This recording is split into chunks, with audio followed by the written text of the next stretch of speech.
Hi, everyone, and welcome to Clinical Corner number 19. Today, we're going to talk about something that everyone is kind of involved in, from behavior therapists to BCBAs to the company owner, and that is clients and staff schedules. Today, we will talk about a few questions that are often thought but not often asked, such as how flexible can you and should you be for client schedule changes and cancellations? And how do you address parents' availability when scheduling parent training? When setting up services with a new client, we should establish the schedule at the beginning, along with having established a procedure for frequent cancellations, both from staff and from families. I would suggest establishing with people that after three cancellations in a week or within a certain time period, we have a conversation about the schedule. Is the schedule working? Are you agreeing to times that don't really fit what you need? And is there a way that we can make it better? Of course, this would not include taking vacations and things like that, but we need to be upfront with families about the need for our service and the frequency that we expect. We also have to look out for staff and for our employees and make sure that they have the hours that they signed up for. We work to provide a quality service and therapy for our clients, but this is also people's livelihood. Let's look at the first question I asked, which was how flexible can you and should you be for client schedule changes and cancellations? Well, this is a difficult question to unpack. We want to be understanding, we want to be accommodating. We know that we're inserting ourselves into people's lives and into people's homes.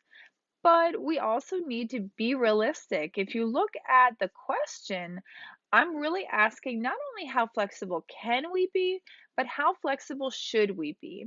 There's a fine line between flexibility once in a while and flexibility constantly.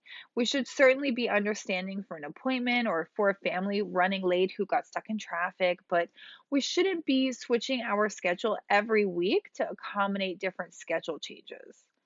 Also, keep in mind that sometimes a therapist will have more flexibility, but if the therapist changed their schedule to what the family wants, sometimes the BCBA can't schedule their supervision session.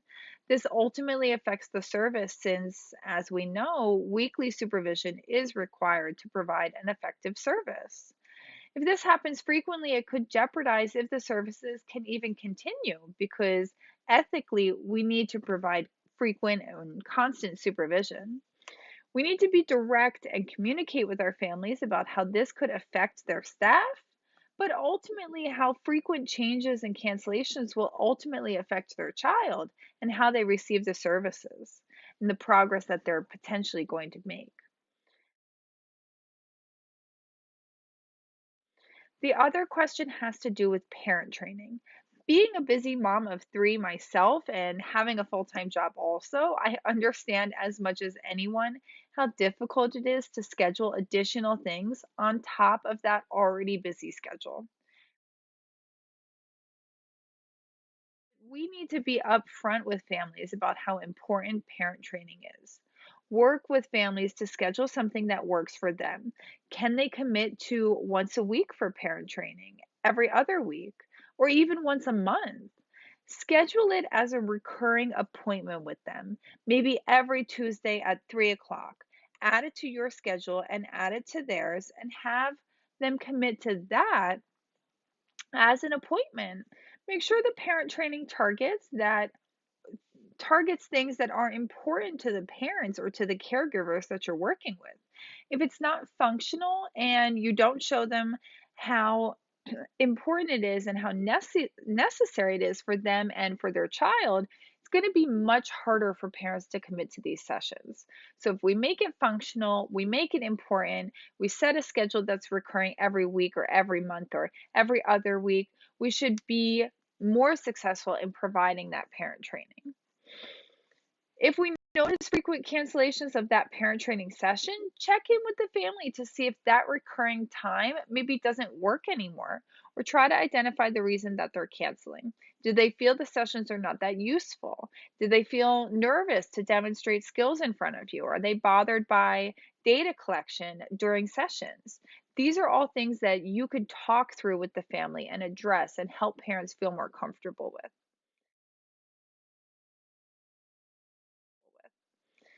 At the heart of any scheduling issue is communication. I think sometimes we might shy away from communication related to this because maybe it's awkward or it's uncomfortable to discuss. But if we communicate our needs as a provider, what will make our services successful, we will be able to provide a much higher quality service, one with open and honest lines of communication. So, thank you so much for watching episode 19 of Jillian's Clinical Corner. And stay tuned for episode 20 starting next month.